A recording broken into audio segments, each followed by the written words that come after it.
segunda entrega do Reintegrando as palabras do portugués do Brasil, da rexión paulista, paulistanos, do mundo, do San Paulo querido, na cociña para falar de alimentos, de preparacións ou de calquera xiria ou palabra propia desta rexión que pode ou non diferir co portugués e que de algún xeito é a pequena homenaxe que facemos dende esta canle polo noso sentimento de persoas tamén reintegracionistas polas palabras en portugués que seguro vistesme en moitos dos vídeos desta canle, a persoa que hoxe a Real Academia Galega das Letras está a conmemorar a cerimonia oficial que infelizmente, como dirían tamén os portugueses do Brasil, non puido levarse a cabo o 17 de maio, o seu Ricardo Carballo Calero, don Ricardo Carballo Calero, autor, escritor, filólogo, esa figura, o primeiro reintegracionista que houbo declarado dese reintegracionismo do galego e do portugués como linguas irmás ou a mesma lingua e que nos permite comunicarnos a galegos e portugueses das diferentes formas do portugués, xa non é só o europeo, senón os das outras rexións. Antes de comezar o vídeo, pedirvos desculpas a todos vocés, así como se trata a xente no Brasil, se ten máis confianza, fala de ei, cara, deixe de falar ou fofocar e vai a traballar. Pois cara é a forma de falar con o seu mano no San Paulo, coa persoa que você ten máis confianza. Se você fala xente, ei xente, como vocês están? É para falar como de nós, non? De todos vocês. E você é para referirse a alguén que pois ou non hai tanta confianza para utilizar o termo de cara ou mano, ou o xeito xeral de falar coa xente. Pois, pedir desculpas a vocês porque no anterior vídeo falamos de allo porro e non de allo poró, que sería o termo correcto que descubrimos que erramos no vídeo anterior. E tamén dicirvos que falamos de congelador, pero tamén no Brasil coñéceno como freezer, que se algún argentino que estea a vivir aquí na Galicia saberá que tamén o coñece como freezer ou congelador. Palabras que non empregamos no outro vídeo, pero que deixamos aquí como fe de erros no vídeo falándovos das palabras que se refiren ás diferentes comidas ou refeiçóns que dirían os portugueses cando leades ou vades refeición. A refeición é unha comida, é un xeito, non sei se formal ou xeral, de referirse ás comidas que se toman ao longo do día. Pero se nos temos que referir, como por exemplo nós, almorzo, xantar, cea, no Brasil, no portugués do Brasil, temos café da mañá como almorzo, almorzo como xantar e xantar como cea.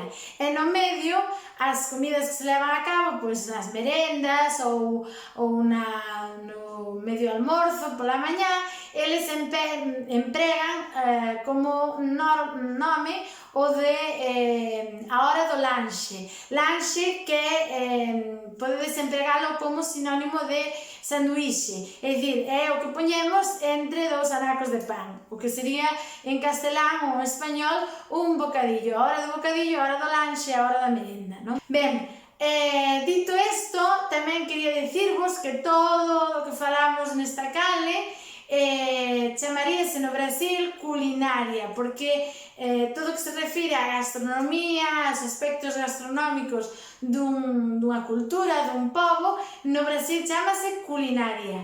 E cando ides a un restaurante, pedide a carta, onde figura o menú, co primeiro, segundo, o terceiro prato ou a sobremesa, é dicir, onde están as diferentes opcións que se vos ofrece, ou cando colledes un libro de receitas, eso para os brasileiros é o que se coñece co nome de cardápio. Pois, dito isto, vamos a falar de certos alimentos, certas preparacións ou xirias ou frases frases ou sentenzas ou expresións que poderedes atopar no portugués, no meu caso, do Brasil, que non sei se gardarán o mesmo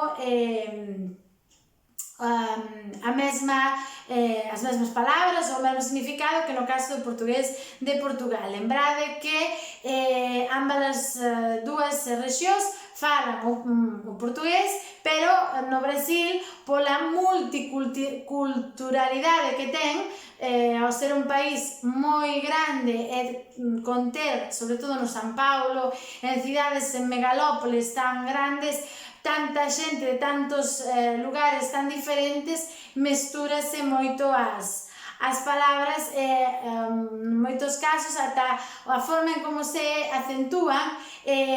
Non sei se coñecedes a ortografía portuguesa, aquí que me perdoen os filólogos portugueses que poden ouvir este vídeo. Hai 3 acentos no portugués: o tónico, que é como o noso para marcar as sílabas agudas, graves ou esdrúxulas, e logo está a trema e o acento circunflexo. O acento circunflexo acho que é o que empregamos cando eu falo do meu vô, que é un sombreiriño. O meu vô, ese O é máis fechado, fechar é o mismo que pechar, pero con F, ten ese sombreiriño ou ese circunflexo. E a trema é esa ondiña que aparece en palabras como pan, nan, feixón, e todas estas onde aparece en riba, normalmente dá para facer esa axo que moito máis aberta. Bom, deixémolo tal, así. Ben, aquí detrás poderedes ollar, como dirían os portugueses, algunhas das cousas das que vou ir falando. Ben, se algún portugués, sobre todo no Brasil, vos ofrece unha bala, non vos está dicindo se queredes prata ou chumbo. Está vos ofrecendo un caramelo. As balas no Brasil, non sei se en Portugal tamén serán o mesmo, son os doces ou os caramelos, vale? Tedeo en conta porque non vos vayades a asustar se vos están ofrecendo unha bala confundindo con outra cousa, que pode ser porque o Brasil agora está un pouco nunha época de moita violencia e de cousas, pero se vos ofrecen unha bala, estamos ofrecendo un caramelo, non teñades medo. Isto xa nos coitastes falar ou vistesmo falar, como dirían eles, no vídeo do Experimentando na Cociña, que logo axiña teremos a segunda parte, deixádeme que estamos preparando, do suco, porque cando falamos de zumes en galego, para os portugueses son sucos, que son estes que podemos atopar nos mercados xa preparados ou que podemos facer nós espremendo a froita ou licuando a froita, que xa sabemos que, aínda que aquí nos poñas sen azúcares engadidos, sen sucres que dirían os portugueses, engadidos, xa sabemos que isto ten moito azúcar libre, que non é a forma máis recomendable nin saudável, como dirían eles, terminado sempre en bel. E logo tamén no último vídeo ouviste a palabra refrigerante. Cando ides nun bar, nunha cafetería a tomar un lanxe ou a tomar un aperitivo, un vermú, e pedides unha tónica ou pedides isto que teño na man, no Brasil tedes o que pedir como un refrigerante. Isto non sei se en galego esta bebida ten un nome, en castelán todos o conhecemos como refresco, non? Teño unha cousa que a min resulta moi curiosa, este coñecidísimo doce ou sobremesa para algúns, moi rica, pero moi pouco saudável, os mexicanos coñeceno como donas. E os brasileiros teñen unha versión semellante, moi parecida, pero rexeada, é dicir, con rexeo, que lle chaman soño. Polo tanto, se ides a un lugar onde se fan doces, a unha docería ou semellante, estaredes, se pedides un soño, o máis probable é que vos den isto rexiado, que ten que ser unha delicia pura. Ben, despois temos outro doce, outra sobremesa. Este vídeo nada saudável, nada recomendável, sobre todo para as crianzas, para os meninos ou os cativos. Ben, aquí a parte comercial, pero o nome chamase María Mole. Os marshmallows ou as nubens que nós atopamos nestas zonas onde hai esas larpeiradas máximas, no Brasil coñécese co nome de María Mole. Isto ainda ímolo preparar, facer, porque vedes que é de morango. O morango é a versión en portugués do Nosos Amorodos en galego. Pois a textura é semellante, por non decir igual, ao que nós coñecemos como nuben ou como marshmallow. Vedes que no Brasil as sobremesas e os doces e son a loucura, son malucos totais polos doces. E outro que tamén poderedes atopar, e que é curioso o nome nesas docerías, son os suspiros. E que diredes, é que un suspiro é facer... Non, un suspiro por alguén, non, o suspiro é o doce que se fai con as claras a ponto, palabra tamén portuguesa, de neve. É un merengue en español que coñecemos, que ás veces se atopa queimadiño un pouco por riba, non? É o que nós coñecemos en español, que non sei se en galego ten palabra propia para definilo, como brazo de xitano, que no Natal, que é a palabra en portugués do noso Nadal, faise un tronco de Nadal, con toda a coberta de chocolate, como digo eu. Pois eso no Brasil chamase rocambole, ou enrolado ou rolo, dependendo do que lle poñades. Acho que rolo é se poñedes cousas máis salgadas, e rocambole se son cousas máis doces, pero podedes atopar esas tres definicións. Tedes o que non sei se en galego ten nome como tal, porque non son as chulas, son semellantes aos buñuelos en castelán, en español, que no Brasil chamanse boliños de xuva. No Brasil é xuva, non é choiva, nin chuva, é xuva.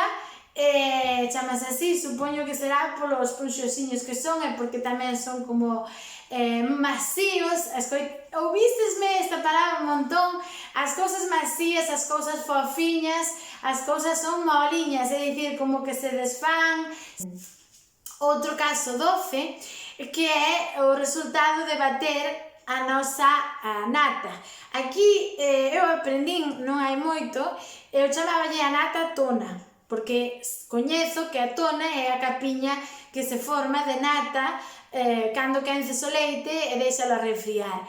Pero resulta que non, que a nata, ou sexa, a graxa que só ten da leite é nata, non é tona. A tona só é esa capiña. Pois ben, a nata no Brasil non existe, a nata no Brasil é creme de leite. E cando se bate con unha batedora destas de varas, faise o chantelín, que a miña vovó chamalle chantelín, aunque se escribe chantilly, do francés, que é esa nata que ponse un pouco de azucre, deixase que monte ata que se pasarse, porque logo transformase en manteiga, ata que ten uns piquiños, co que podedes rexear calquer biscoito ou calquer bolo. Un pé de moleque que é como un doce de caramelo, que é como un turrón parecido. Un turrón, eles non coñecen o que é o turrón noso, pero é moi parecido. Se mergullades na rede, pé de moleque, veredes que é moi semellante aos turróns, sobre todo o turrón de Alicante, non? Ese duro, que eles tamén o fan e non coñecen, só que empregan o caramelo, non o deixan cocer branco, senón que o deixan torrar. Imos ao bonito que son as froitas, e unha delas que é a que está en temporada, que nós coñecemos como granada, que xa sabemos que hai que por dentro está chea de graíños, non? De cor vermella profunda, moi bonitos, moi fermosos. Pois isto no Brasil, coñeceredelo co nome ou escoitaredes ou viredes, que se chama román. Se pedides unha román, darambos isto, igual que se pedides unha banana, damos un plátano. E logo está esta outra maravillosa froita que acho que é manga, porque no Brasil, ainda que aquí poña mango, no Brasil son quen de diferenciar as dúas variantes, o mango da manga. A manga é moito máis redondiña, non é tan enlongada, o mango atoparédelo como máis enlongado, como que termina a ponta, que dirían os brasileiros, moito máis afiada, e a manga é moito máis redondiña. Isto non o tiño moi claro, porque quen coñece todo isto ben é Mami Lois, que é que coñece todas as froitas do Brasil. Cando ele o vía, dicíame, ou ollaba para ele, dicíame, non compres porque a mango ese non é tan bo como a manga, espera a que veñan as mangas, que son as redondiñas, moito máis saborosas, moito máis doces e con moito menos fibrosas que o mango. Aí, dica, consello que vos deixo. Dica que é o sinónimo de consello. E que máis dicirvos? Así de preparacións, ben, aquí teño outra cousa tampouco nada saudável, pero que sepades que existe, chamase baña. Non sei se existe no galego, nin no portugués de Portugal. A baña é a graxa que se obtén da gordura animal. Cando fritamos ou friximos pois touciño, ou facemos os roxóns, ou facemos estas cousas onde hai esa grasiña do unto dos touciños, se deixamos que esa graxa quede ben separada do que estamos a cociñar e deixámola refriar, dá lugar á baña, que se pode empregar pois no lugar do aceite ou do óleo para frixir ou para fritir. É moito máis saturada, ten moitas máis grasas trans, é moito máis perigosa para a nosa saúde cardiovascular, pero está aí e é bo que a coñezades, que no Brasil, cando ides mercar carne de vaca, carne de polo ou carne de porco, ides no azougue, non na carnicería, nin é semellante, é no azougue. Non sei se isto é semellante ao portugués de Portugal. Unha palabra que comparten tanto no Brasil como no Portugal é a do presunto. Temos o presunto cocido e logo o presunto que é o noso xamón serrano. Ese é o presunto deles, non sei se é italiano ou español, en fin, non sei, non. Agora mesmo tería que consultar. Despois dicirvos que ouvistesme tamén falar en moitos vídeos de bife ou de filé. Bife no Brasil refírese ao filete, sobre todo de carne de vaca ou carne de porco. E o filé soe ser o filete de peixe ou de pescado. E o de bife ven porque colleron esa palabra de beef, de carne de vaca, do inglés, e traducirona como buffet. Aí quedou. Hoxe vedes que non estou moi arrumada, porque cando te arrumas, te vistes con roupas máis elegantes, máis formais, que no caso do home, cando van coa súa garabata, coa súa camisa, coa súa chaqueta, coa súa pantalón, dice que van co seu terno. Van de terno, van arrumados de terno pois para algunha refeición candi importante. Que engrasado, né? O né como a coletilla, non? En español, que ten moitísimo brasileiro. E o engrasado é que curioso, non? Entón, o sinónimo de que curioso, que engrasado, né? É o mesmo que xente cheirosa. Xente cheirosa é xente que ten arume, non? Que ten perfume no seu arredor, non é xente que cheira mal. Ao contrario, é outro nivel. Agora sim, como dirían eles, acho que ata aquí o vídeo por hoxe. Este vídeo quedarános así como pouco recomendable.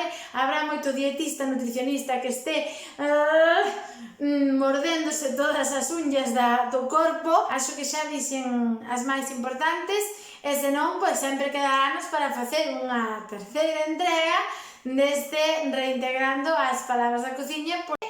Agardo que gostarades del. Obrigada mesmo pela axuda, pelo apoio, pela vosa amizade a través da pantalla, a abrazada, que serían as apertas do portugués, dadelle ao matapiollos para arriba, se vos gustou o vídeo, compartillade, que é compartir en portugués co mundo para que coñeza estas palabras do portugués, dadelle a campaíña, o sinal, ou o sinaleiro, por se queredes estar ao pendente dos novos vídeos que irei publicando. Nada, o dito, obrigadísima, abrazada, apertas máximas a todos, beixiños ou bicos para todos, e vémonos no seguinte. Deca logo a todos, chao, chao, se cuidan!